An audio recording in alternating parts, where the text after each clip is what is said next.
congregación, gracias por tu iglesia, gracias por la oportunidad de reunirnos en tu nombre, en torno a ti. Muchas gracias por la oportunidad que me das a mí personalmente de venir a compartir con esta iglesia. Gracias porque es tu gracia y misericordia lo único que brinda esa oportunidad. Nada de nuestras capacidades, talentos, virtudes, sino tú. Y esto es por ti y para ti. Estamos en tu nombre y te pedimos que tú hables a través de tu palabra, que es verdad, que es revelación, que es instrucción a nuestra vida, que sea lámpara a nuestros pies y luz en nuestro caminar. Gracias porque esto es un pan de vida para nosotros, un alimento, y te agradecemos por revelarte a nuestras vidas a través de tu palabra. Te pido que limpies mis manos para servirte y que me permitas hablar de ti como instrumento.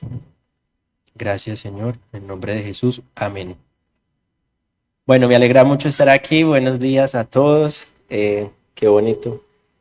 Es la segunda vez que predico en la iglesia. La primera vez fue el 20 de agosto y hoy 7 de diciembre es la segunda. Y creo que esto es una gran honra para mi vida y gracias al Señor por esto. Quisiera hoy compartirles una enseñanza sobre la guerra de las ideas, que es algo que está aquejando a nuestra generación, pero que no es algo nuevo.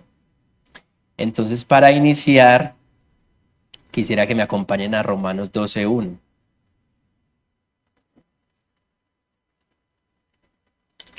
Yo tengo una Biblia de las Américas. No sé si ustedes tienen un Reina Valera o varias versiones.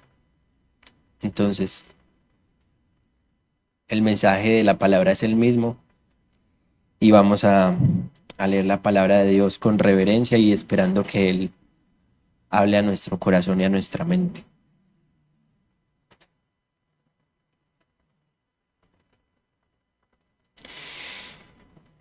Por tanto, hermanos, les ruego por las misericordias de Dios que presenten sus cuerpos como sacrificio vivo y santo, aceptable a Dios, que es el culto racional de ustedes. Y no se adapten a este mundo, sino transfórmense mediante la renovación de su mente, para que verifiquen cuál es la voluntad de Dios, lo que es bueno y aceptable y perfecto. Bueno, esta palabra va a guiar el propósito de esta enseñanza. Entonces, pueden sentarse. Ahora les voy a pedir que se paren nuevamente. Me disculparán, no sé si, pero no, todavía no. Más adelante. Perdón. Me disculparán si los hago parar como 3 veces a leer la palabra. No sé si es solo una vez. Entonces, el Señor en este versículo nos está hablando de la renovación de la mente. Y esto es un versículo que es recurrente. Pero es importante saber que esto es una carta paulina, la más importante, y Pablo le está hablando a la iglesia de los romanos. Entonces, como yo les mencionaba, la renovación de la mente y lo que hemos denominado la guerra de las ideas no es algo nuevo. El creyente se ha afrontado en toda la creación y sobre todo en la historia de la iglesia a confrontar ideas falsas. Y para eso vamos a ir desde el principio, desde la creación, y posteriormente vamos a pasar nuevamente a Romanos 1. Entonces, para ver cómo en el Antiguo Testamento hay una batalla de las ideas y en el Nuevo Testamento sigue habiendo un llamado ahora al creyente y ya la iglesia de Cristo formada para que haya una renovación de la mente, haya una prueba de nuestra fe y que nosotros podamos vivir en la verdad. Es el llamado del Señor.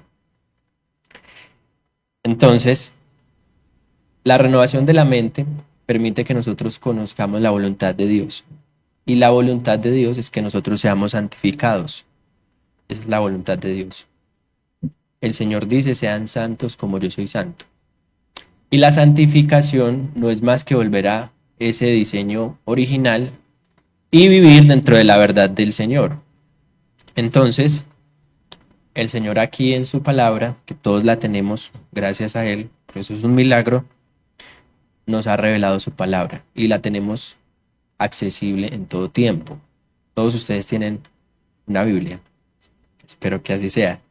Y más allá de tenerla, espero que puedan cada día acudir a ella.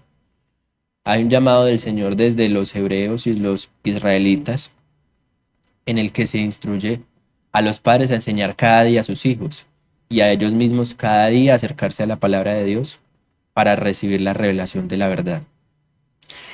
Entonces es muy importante porque en el mundo nos enfrentamos a lo que hemos denominado narrativas, ideologías, ideas, relatos. Y todo esto va en contra de la verdad. Entonces cuando nosotros vamos a la Biblia, hay una división en el reino espiritual y surge la maldad cuando Satanás se rebela contra Dios y peca. Pero nuevamente el hombre en el jardín se rebela contra Dios, desobedece el mandato del Señor, peca y por su propia decisión sale del jardín, porque el Señor nos ha creado con libre albedrío. Entonces tenemos una autonomía para decidir libremente dentro de la voluntad de Dios y dentro del universo moral que Él ha creado, pero también autónomamente fuera de lo que Él ha determinado. Entonces el Señor es el creador de la tierra, pero más allá de un universo físico, también hay un universo moral. ¿Qué es un universo moral? Lo que nos dicta a nosotros cómo debemos conducirnos en la vida. Porque nosotros nacemos y no tenemos conciencia, ni una voluntad formada. No hay un conocimiento que nos diga a nosotros cómo se hacen las cosas correctamente. Y por eso gracias al Señor por su palabra, que en su palabra está revelada la verdad. Entonces, el Señor es el creador material del universo, pero también el creador universal del universo moral. ¿Qué significa esto? Que Dios creó la ley de la gravedad, que creó las leyes físicas que gobiernan el mundo material, el mundo que observamos a través de los sentidos, lo que vemos, escuchamos, sentimos. Pero además de eso, hay un universo moral. Es algo que no vemos, pero es algo que le da orden a la creación. Entonces el Señor en el origen, en el Génesis, creó un mundo que está ordenado, que es bello y que es abundante. El Señor hizo los cielos, la tierra, la luna, el sol, les dio una orden de gobernar el día y la noche, hizo las estrellas, animales de diferentes tipos y especies, hizo los vegetales también de diferentes tipos y especies. Eso que revela que el Señor hizo todo abundante. No tenemos una sola fruta o un solo alimento para consumir. Hay variedad. Y podemos decidir conforme a nuestra preferencia lo que nos gusta. Y eso es obra del Señor. Es una creación original de Él. El hombre ha recreado cosas y ha co-creado con Dios a partir de que fue creado por Él. Y hemos hecho nuevas cosas. Entonces, esto es una creación del hombre. Esto también es una creación del hombre. El papel y la tinta impresa, ¿cierto? Pero Dios ha creado originalmente el mundo con todos los recursos que tiene. Incluso nosotros somos una creación original de Dios. Y Él nos hizo con un diseño particular. Y un diseño bueno, agradable y perfecto. Y la creación de Dios es abundante, como les digo, y es bella. Porque cuando vemos animales, el sol, la luna, el universo, toda la creación, es bello. Cuando la creación no ha sido intervenida por el hombre con daño, es bella la creación. Pero cuando el hombre interviene en la creación de una buena forma, la mejora. Saca mayor provecho. Hace avances, trae bienestar.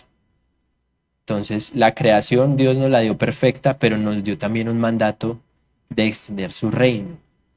Y la extensión del reino de Dios es llevar las virtudes del reino de Dios. ¿Cuáles son esas virtudes? He dicho que son belleza, abundancia y orden.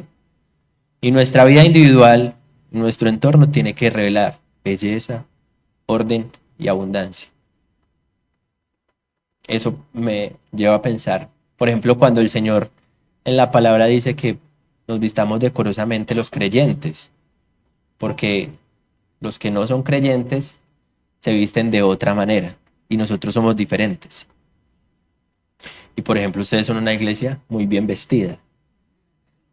Entonces, yo creo que eso es una honra al Señor, como nosotros reflejamos y el valor que le damos a ciertas cosas.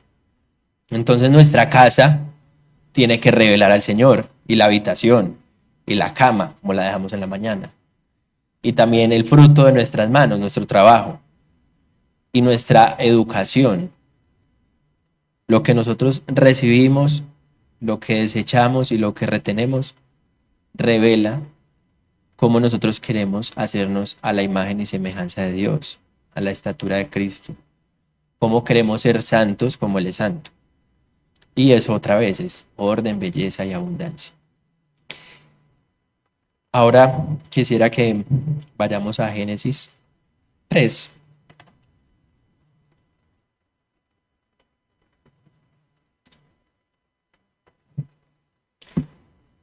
¿Alguien sabe hasta qué hora puedo hablar? Yo no sé. 11, 11:15 o 10:45 y ya.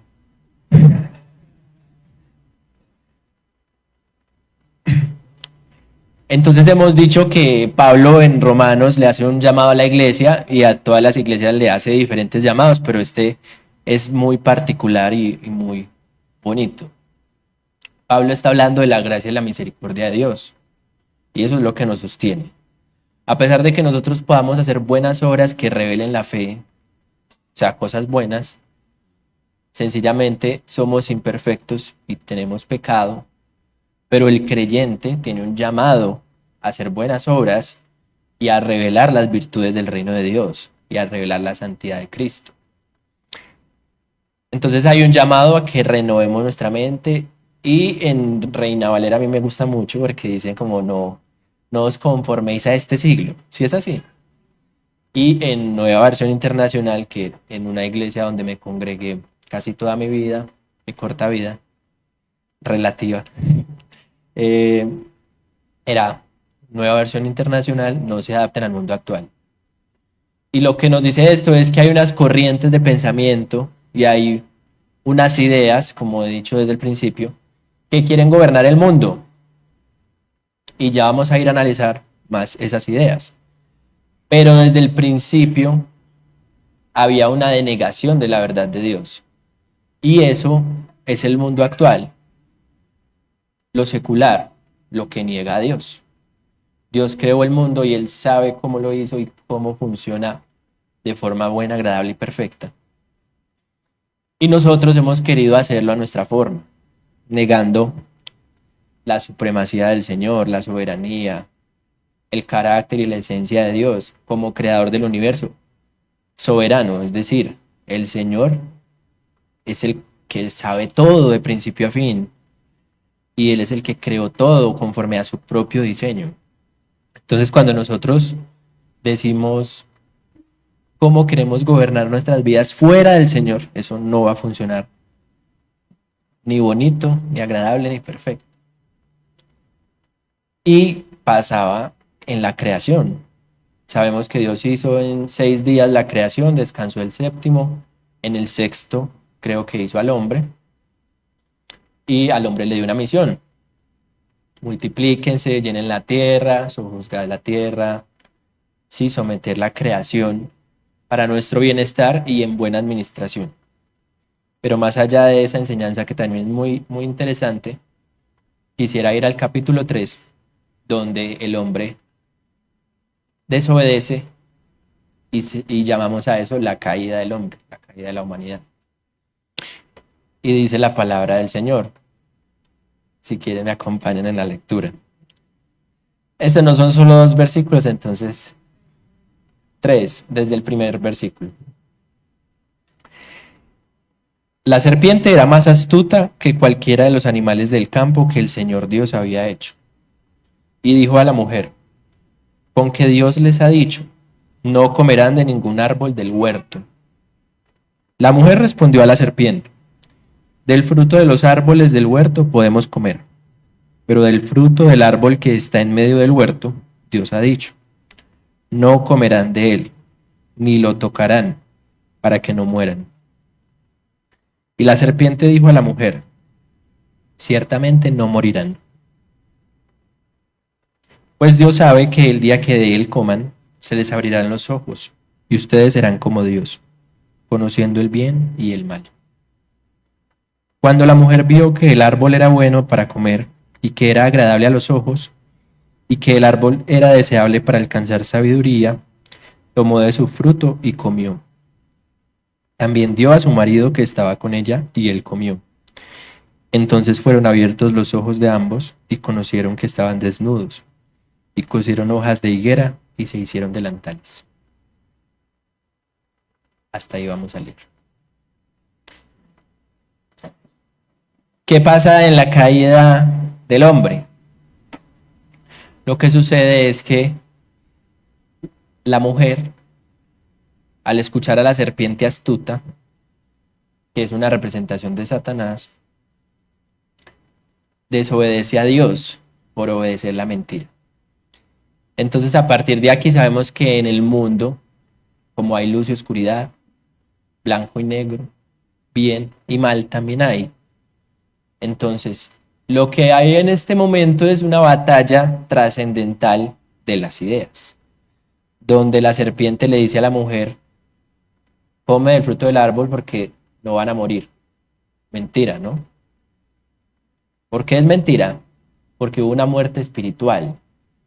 Porque cuando el hombre estaba en el jardín y todo era perfecto, antes de que el pecado entrara en el mundo, había una relación permanente entre el Señor y la humanidad.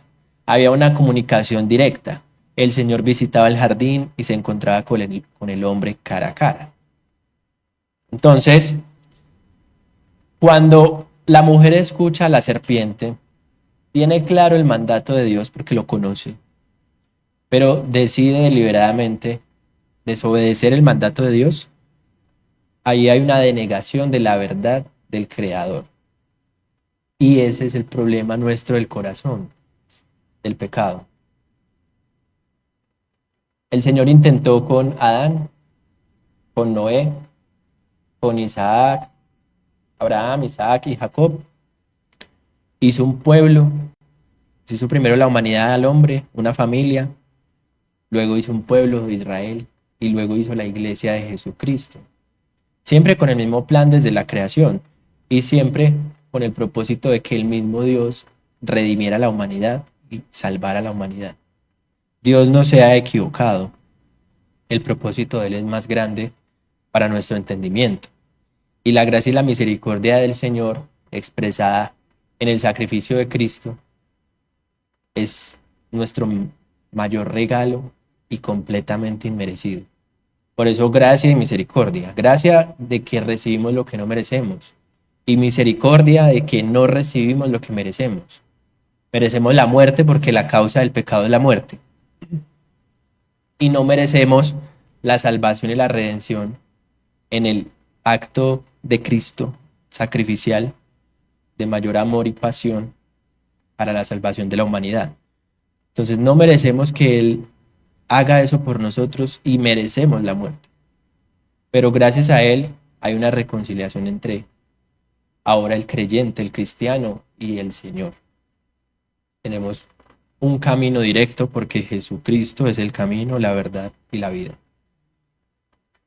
Entonces, volviendo a la creación, el origen, la mujer desobedece al Señor, escucha a la serpiente astuta y le da de comer del fruto a su marido. Y Adán, cabeza responsable de quien salió la mujer, también desobedece al Señor porque obedece a la mujer. Y luego le reclama a Dios, la mujer que me diste. No se hace responsable. Entonces aquí vemos el gran fracaso de la humanidad. la división entre el mundo espiritual, la expulsión del hombre del jardín por el pecado del hombre, no porque Dios sea un castigador, por la consecuencia del pecado del hombre, sale del jardín. Y la relación es dañada. Pero el Señor es eterno en amor y Él sigue intentando con nosotros todo el tiempo, cada día. Cada mañana se renuevan sus misericordias. Y el Señor sigue intentando con nosotros que somos desobedientes, necios, que seguimos denegando su verdad, que nos seguimos rebelando, que vamos en contradicción de la palabra del Señor y del diseño original que Él ha hecho de todo. Entonces, muy interesante porque vemos desde la creación este gran problema del hombre. Y ahora vamos a pasar a ver la cruda realidad que también está en el Nuevo Testamento, no solamente en el Génesis, donde nos explica Pablo otra vez en Romanos 1, qué es lo que pasa con la humanidad en este asunto de la verdad y la mentira. Y les pido que por favor me acompañen a Romanos 1.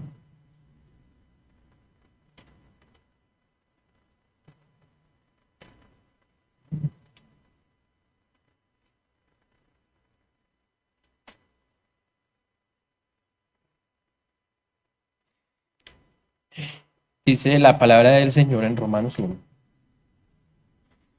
Pablo, siervo de Cristo Jesús, llamado a ser apóstol, apartado para el Evangelio de Dios, que él ya había prometido por medio de sus profetas en las Sagradas Escrituras. Es el mensaje acerca de su Hijo, que nació de la descendencia de David, según la carne, y que fue declarado Hijo de Dios con un acto de poder, conforme al Espíritu de los muertos, nuestro Señor Jesucristo. Es por medio de él que hemos recibido la gracia y el apostolado para promover la obediencia a la fe entre todos los gentiles, por amor a su nombre, entre los cuales están también ustedes, llamados de Jesucristo. A todos los amados de Dios que están en Roma, llamados a ser santos, gracia y paz a ustedes de parte de Dios, nuestro Padre y del Señor Jesucristo.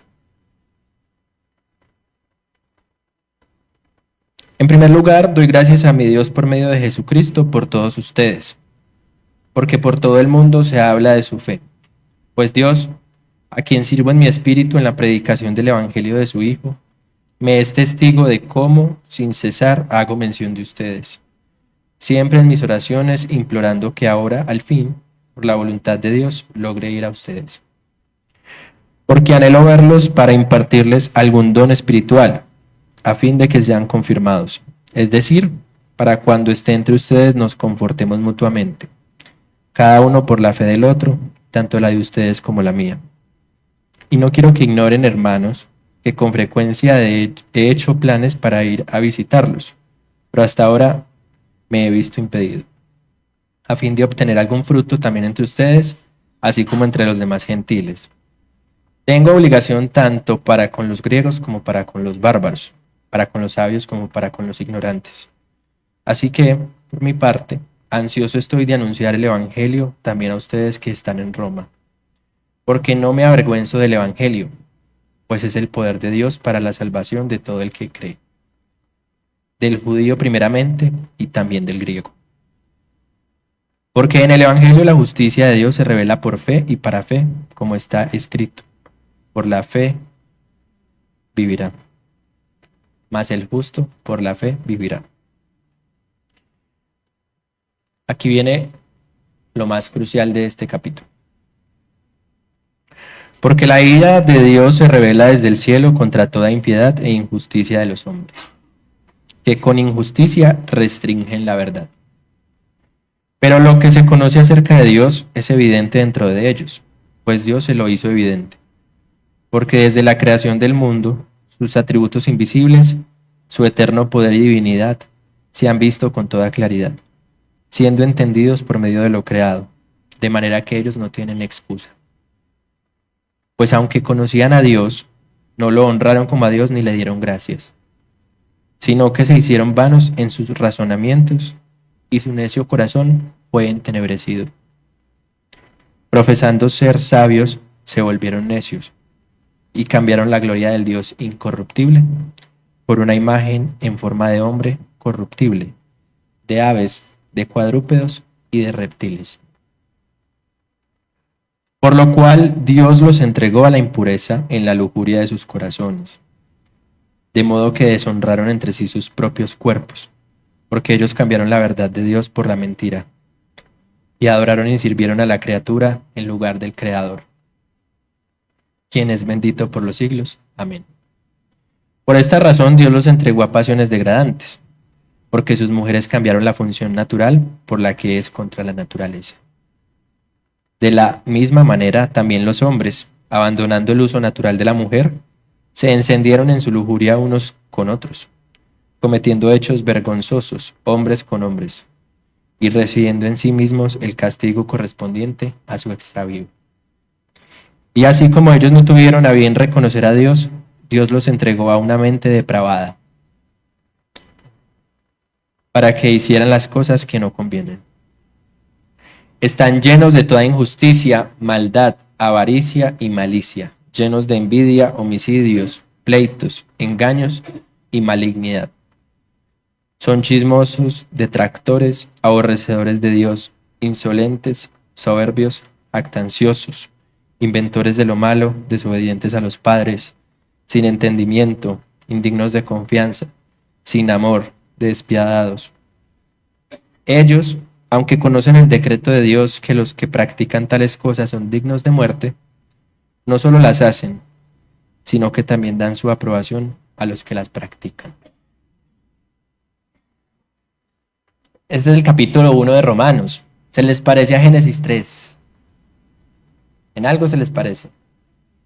Está diciendo, cambiaron la verdad de Dios por la mentira, adoraron a la criatura en lugar del Creador, saben la consecuencia de su maldad, que es la muerte, el decreto de Dios, que es la muerte por la maldad, y aún así siguen empecinados en todas esas maldades que están ahí enumeradas, que son muy perversas, ¿cierto? Y esa es la condición del hombre, es la condición de la humanidad. Y era la condición del creyente, del seguidor de Cristo, antes de la redención de Cristo, de aceptarlo como Señor y Salvador. No solo como Salvador y sigo haciendo mi vida como quiero, también como Señor.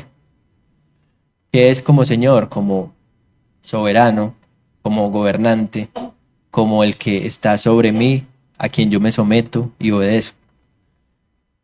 Señor y Salvador. Entonces vemos aquí cómo se describe la conducta humana y la condición depravada del hombre, que está perdido antes de Cristo.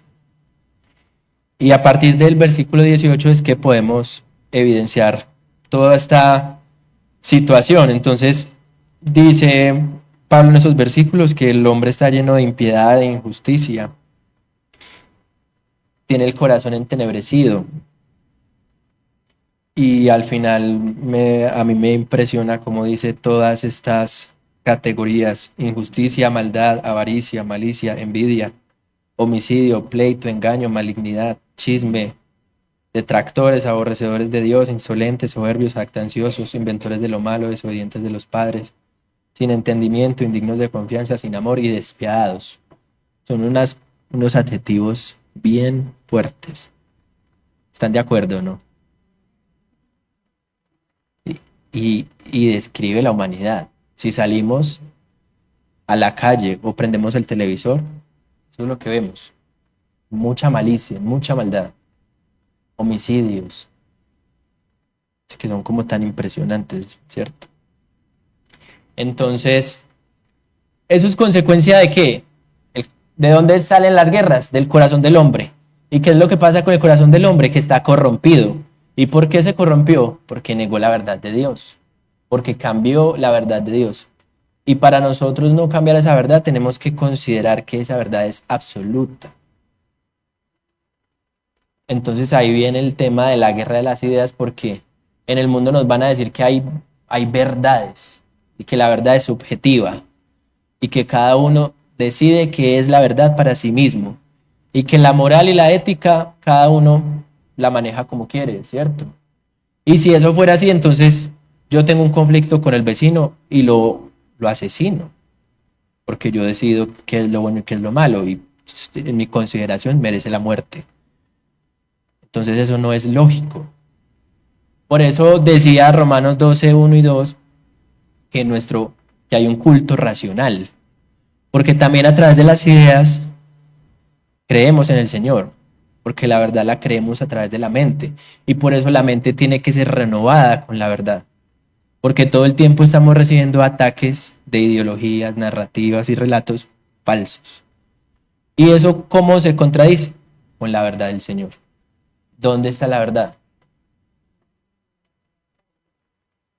En la palabra de Dios. ¿Y dónde más? Aquí Romanos 1, 19 nos dice: pero lo que se conoce acerca de Dios es evidente dentro de ellos, pues Dios se lo hizo evidente.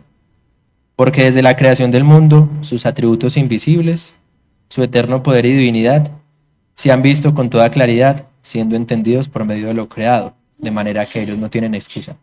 ¿Qué está diciendo ahí?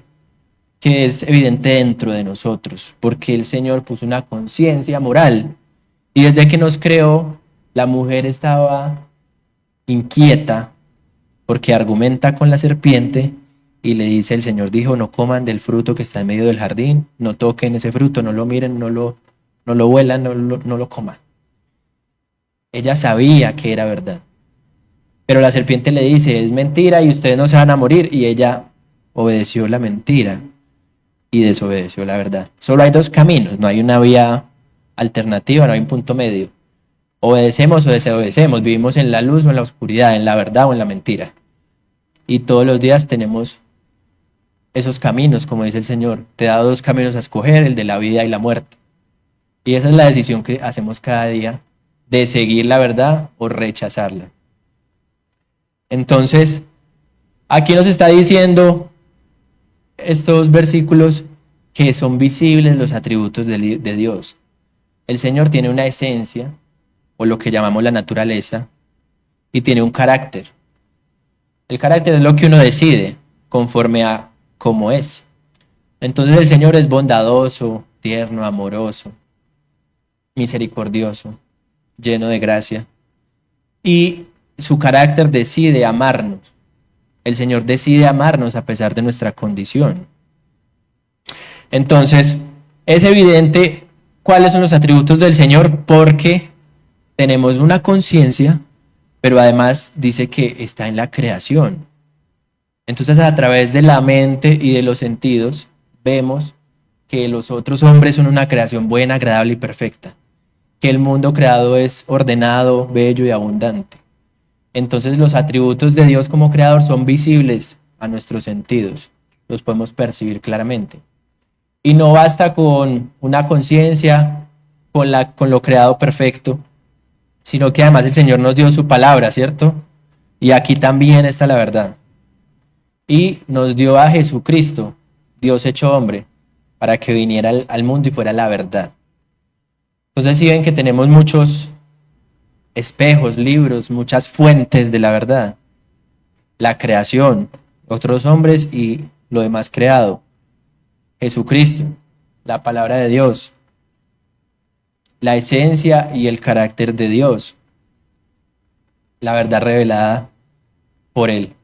Entonces, nosotros por eso dice de manera que no tienen excusa, porque habrá muchos que digan que no conocieron la verdad y por eso hacían cosas malas. Pero no es cierto, porque hay una conciencia moral. Entonces, ¿qué es lo que pasa con el hombre en Génesis 3 y en Romanos 1? Niega la verdad de Dios, tiene un corazón entenebrecido. Dios lo entrega a sus pasiones, a su lujuria, a sus perversiones. ¿Qué significa eso? La ira de Dios se revela. Eso parece como que Dios deliberadamente nos sometió a pecado, como que nos puso en esa condición pecaminosa, aberrante, desviada, ¿cierto? Porque textualmente dice que la ira de Dios se revela contra los hombres, y dice que Dios los entregó a la impureza en la lujuria de sus corazones, y Dios los entregó a pasiones degradantes, porque mujeres se involucraron con mujeres y hombres con hombres, cambiaron el diseño original. Pero no es que Dios nos entregó a ira, ni a impureza, ni a lujuria, es que la consecuencia del pecado del hombre lo llevó a esa condición. Y como Dios nos creó con libre albedrío, cada uno decide lo bueno o lo malo, Dios no nos va a impedir tomar decisiones malas. Y esa es la consecuencia del sufrimiento en la humanidad, cuando nos preguntamos por qué nosotros o nuestros seres queridos sufren, porque hay enfermedad, porque hay muerte, porque hay hurto, porque hay homicidio, que eso es consecuencia de la maldad del hombre, que tiene libre albedrío. El Señor no ha decidido entregarnos por causa o consecuencia de Él, de una decisión de Él, al sufrimiento. Nosotros, al rechazar la verdad de Dios, nos hemos entregado al sufrimiento. Entonces aquí vamos a un punto muy interesante, rápidamente en el tiempo que nos queda, y es que, sabiendo la condición del hombre tan triste, ¿no? Tan dramática, hay una respuesta, hay una solución y nosotros la conocemos. Entonces, esa parte del relato muy triste hay que saberla para reconocer que no, nada depende de nosotros, que nuestras obras no sirven para nada, son inmundicia, dice la palabra, y que por nuestros medios no podríamos lograr nada. Ni siquiera la salvación depende de que nosotros nos portemos bien y no neguemos la verdad de Dios. Se trata de la obra de Cristo, ¿cierto? Pero demanda de nosotros buenas obras. Entonces, ¿qué pasa con la guerra de las ideas? Que el mundo está gobernado por cosmovisiones. Entonces, para rápidamente verlo sin mucho detalle, en el mundo oriental, las cosmovisiones son el animismo. Creen que el árbol tiene energía y es Dios, y el animal es Dios, y yo soy Dios, y todo lo que veo es Dios. Un mundo panteísta. Todo es Dios porque nada es material, todo es el mundo de las ideas, y todo es etéreo, imaginario, ilusión. Esa es la cosmovisión animista. Y en el mundo occidental donde vivimos, hay un mundo gobernado por la cosmovisión humanista. Y el humanismo va a decir que el hombre es su propio Dios, que lo único que existe es lo que vemos y percibimos a través de los sentidos, que la verdad es lo que nosotros decimos que es. Nosotros, seres tan limitados, decimos que es la verdad, y el humanismo dice es el hombre, es la razón, es la ciencia, es lo material, es lo físico. Y ahí hay dos cosmovisiones en puntos extremos. Una que dice que todo es imaginario y otra que dice que todo es lo real. Pero la cosmovisión cristiana, que denominamos bíblica o teísmo bíblico, dice que el mundo es material e inmaterial, físico y metafísico. Es un mundo de lo real, pero también de cosas más allá de lo real. Es una cosmovisión equilibrada. ¿Y de qué sirve esta cosmovisión? De que Dios creó un mundo material donde nosotros habitamos, pero Él también creó ese universo moral para nosotros vivir correctamente en la creación. Entonces, en el humanismo hay ideas como el materialismo, el racionalismo, el empirismo, el relativismo. Y en el animismo hay temas como el idealismo, el budismo, el hinduismo, la nueva era, la astrología. Todas estas ideas que creen que el mundo metafísico nos gobierna, ¿cierto? Y que es lo real.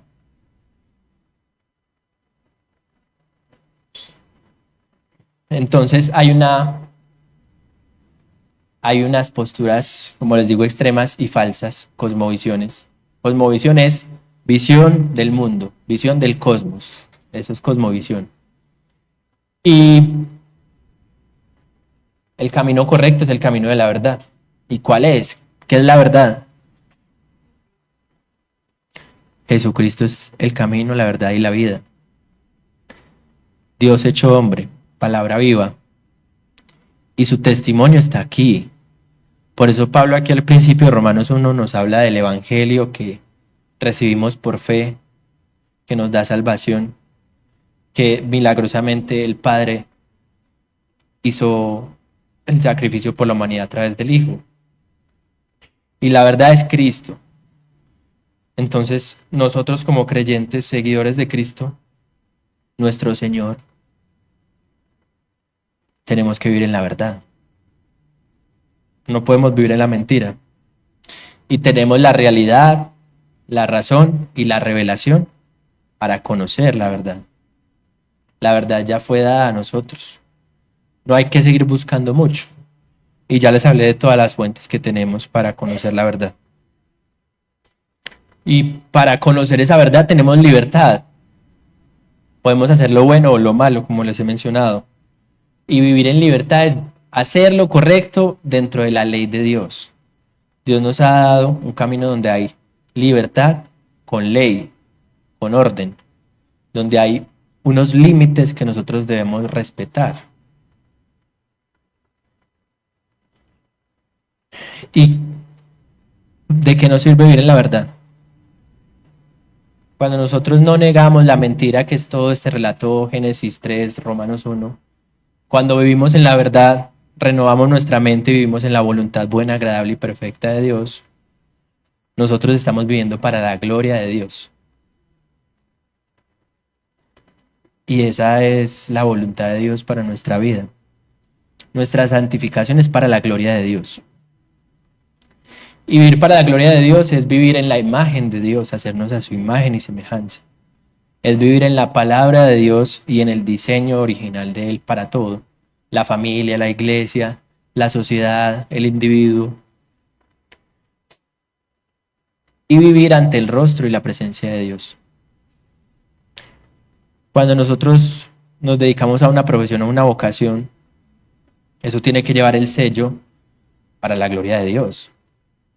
Si yo me dedico a acompañar a los usuarios jurídicos, a los clientes, mi trabajo para ellos tiene que revelar la gloria de Dios. Si usted se dedica a administrar una empresa, a fabricar un bien textil, zapatos, a vender en el comercio, a producir cualquier cosa, todo eso tiene que reflejar la gloria de Dios. Su trato con la gente tiene que reflejar la gloria de Dios. Y lo que usted hace tiene que llevar ahí verdad, tiene que llevar imagen de Dios, porque usted es un seguidor de Cristo.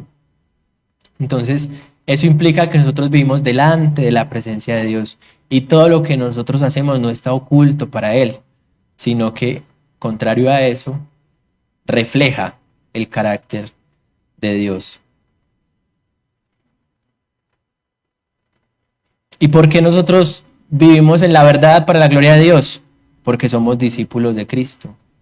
Y eso implica que Él es nuestro maestro, que nosotros tenemos un mensaje y que nosotros vivimos por la fe y también para ser mensajeros y embajadores de Cristo.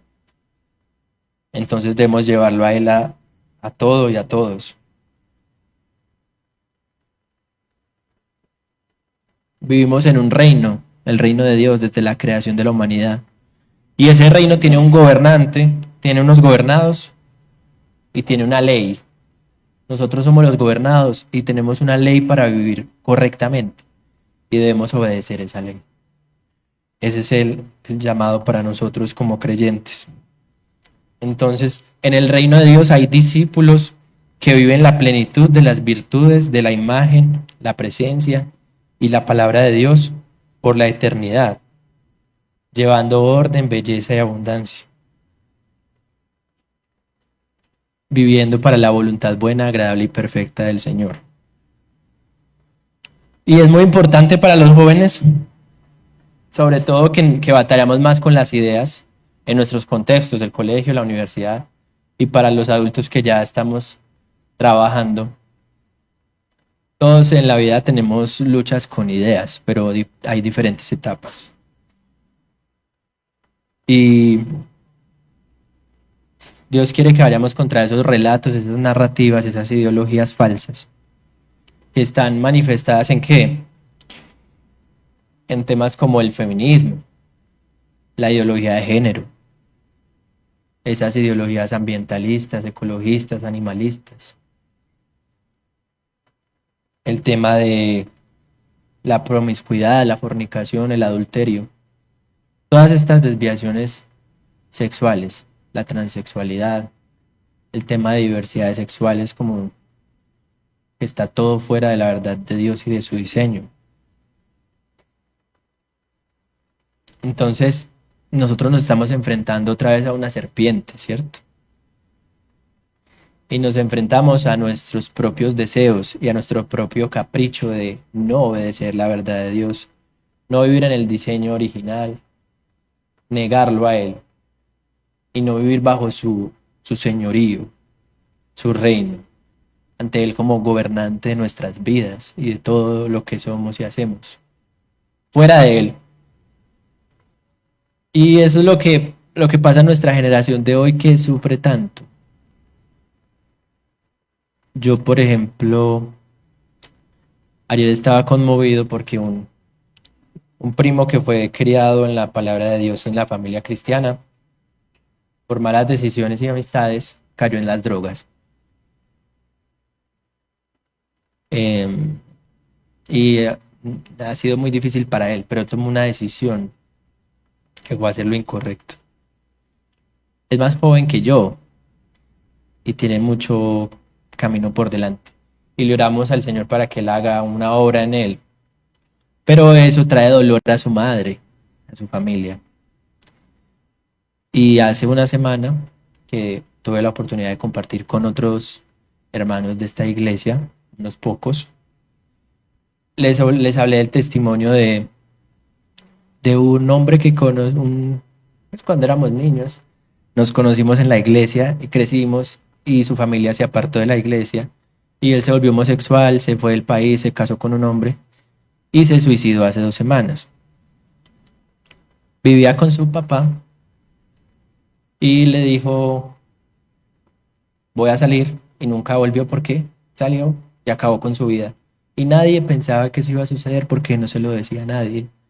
Tenía reprimido todas esas ideas. Y eso parte de negar la verdad de Dios. Negar la verdad de Dios tiene consecuencias desastrosas en la humanidad. Lo leímos ya en los capítulos que nos sirven como fundamento para esta palabra. Y nosotros tenemos muchos sufrimientos. Cuando un padre de familia es ausente, cuando hay orfandad, ausente porque vive en ese seno familiar, pero no es un padre, no revela la paternidad de Dios en su familia y no cumple el rol de sacerdote y padre allí. Otro testimonio que me confrontaba mucho. Yo le decía a mi compañera de la universidad, mi papá nos castigaba con la vara de proverbios, nos pegaba durito y eso nos formó, pero también dejó secuelas de algo de traumas por a veces sobrepasar los límites al maltrato. Pero no era tan grave, porque cuando ella empezó a decirme que su papá, de una comunidad indígena, toda su familia, que su papá no proveía para el hogar, que la mamá trabajaba, que la mamá criaba, que la mamá lo atendía a sus hijas, que la casa era de la mamá en el resguardo y que ese hombre solamente trabajaba para tomar alcohol todo el tiempo, que tenía una posición política y económica relevante en su comunidad, pero que él como padre era absolutamente ausente. Nunca tuvo un toque físico, afectivo, una palabra de afirmación. Nunca fueron sus hijas, ni fue su esposa. Vivía con 3 mujeres y él era un habitante de esa casa. A mí eso me pareció muy confrontante, muy triste, y yo la escuchaba y eso me conmovía mucho. Yo me mantenía sereno escuchando lo que ella me decía.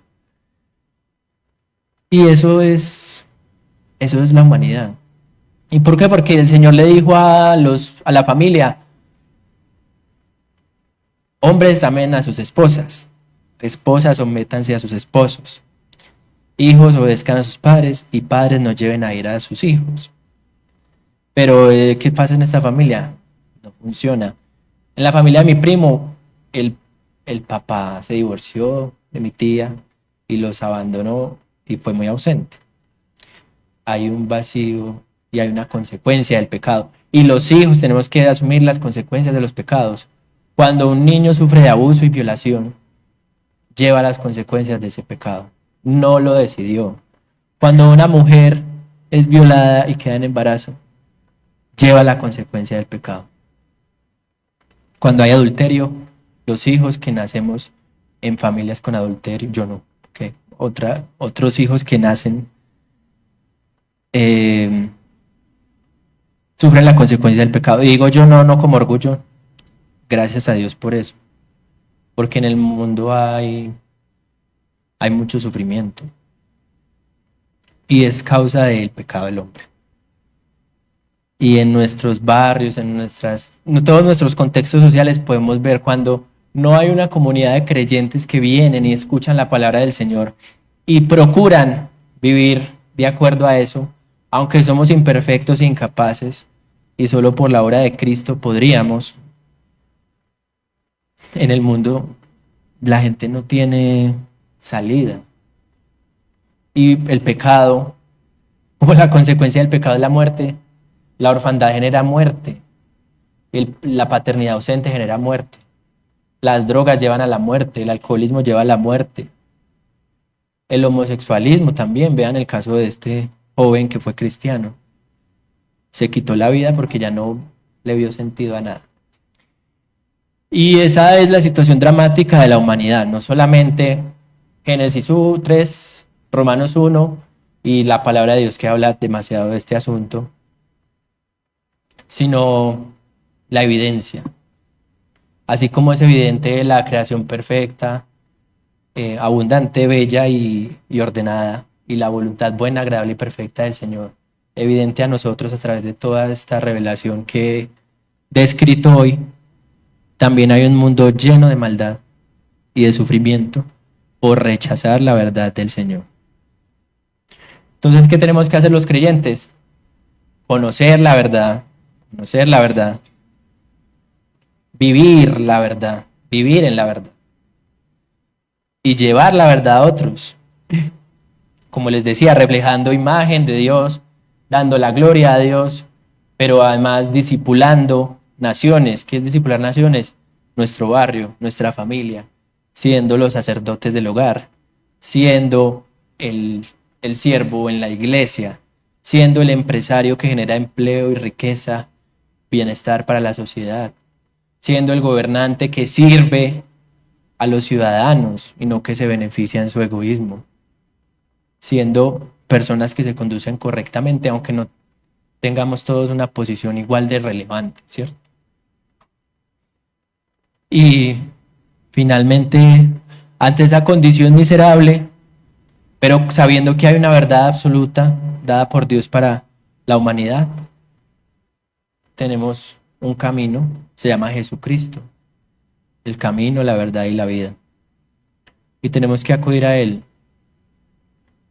El niño que lucha con las drogas, la homosexualidad, el adulto que lucha con el alcoholismo, el adulto que no puede amar a su familia, no sabe amar, tienen un remedio y es el Señor.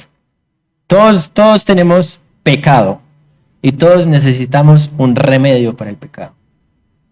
Aunque hay pecados más impresionantes que nos parecen más aberrantes, todos pecamos y todos tenemos una condición miserable que si no es por la obra salvadora y redentora de Cristo, no hay nada que hacer con nosotros en nuestras vidas.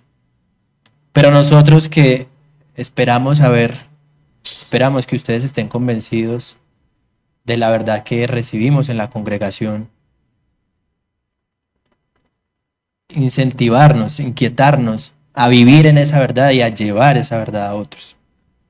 Porque ante una condición tan difícil en nuestros contextos, solamente quedaría como respuesta que nosotros queramos transformar esa realidad a través de la verdad de Cristo.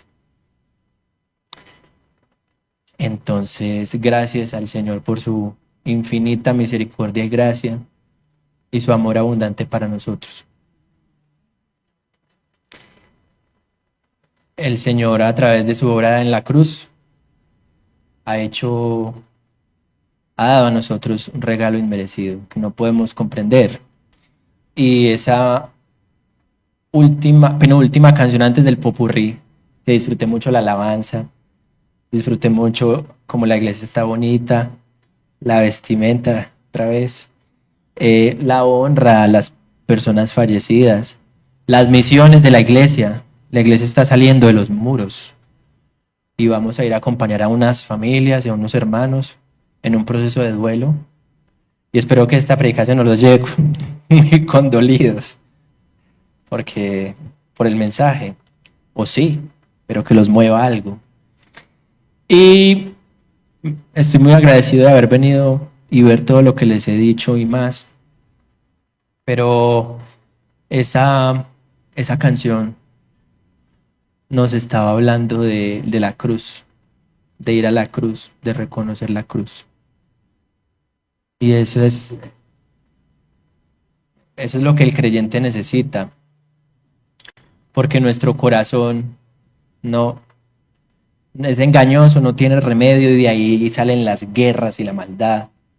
Y solo el Señor, con su verdad y su obra en la cruz de salvación y redención, puede darnos a nosotros consuelo, descanso, paz y bienestar. Solamente dentro del diseño de Dios podemos vivir con felicidad. No lo podemos encontrar en el mundo material, ni en el inmaterial, ni en las ideas, ni en lo real, sino en Cristo y en la palabra de Dios. Y ya se acercaron a mí, entonces yo ya... Son las 11:30, por eso estaba cerrando en punto. Uy, gracias a Dios. Ese es el mensaje. El mensaje es que hay una condición humana fracasada, pero que hay un Redentor divino perfecto y que nosotros podemos acudir a Él porque Él ha abierto la puerta y ha preparado el camino para que nosotros tengamos acceso. Otra vez, pensar la misericordia y la gracia de Dios en nuestra vida y en nuestra familia y en nuestra sociedad, que aún en medio de todo nos sigue sosteniendo. Gracias a Dios. Gracias a ustedes. Amén. Pastor, ora para cerrar. Muy bien, ¿qué tal le pareció la enseñanza hoy? Le bendijo. Muy bien, gracias Kevin, de verdad por tu tiempo. Es una inspiración usted, hermano. De verdad, un muchacho tan joven con tantos logros en su vida y sobre todo sirviéndole a Dios, compartiendo un mensaje, la tiene clara, no fluctúa y eso es muy importante. Para los jóvenes que están acá, los adolescentes, los jóvenes ya como tal, se puede vivir para el Señor. Y veo que este jovencito, el Señor lo está levantando en gran manera para ir a llevar un mensaje que cambia y que transforma. Las ideas, como decía él, ideas, relatos, narrativas que nos estamos creyendo, todo lo que el mundo nos está presentando. Él, de pronto, cuando me ausenté, me llamó mucho la atención en las palabras que él compartía de todo lo que el mundo nos vende y nosotros la creemos. Y a veces eso nos quita la esperanza de decir, hombre, ¿cómo está la situación de difícil? No, es que eso es... Y nos dejamos llevar de todo esto. No, Dios nunca se ha quedado. Su fuente es inagotable en todos los aspectos de la vida para bendecir la iglesia. Y toco un texto, el justo por la fe vivirá. Así que el mundo puede entrar en crisis, la economía, cualquier cosa. Dios nunca entra en crisis. Y esa es la guerra de las ideas, hermano. Tiene que ver con ello. Así que, Kevin, muchas gracias de verdad por enseñarnos en esta mañana. Valoramos tu esfuerzo y valoramos toda tu preparación para entregarlo, ¿no? Muy bien. Muy bien. Gracias. Kevin.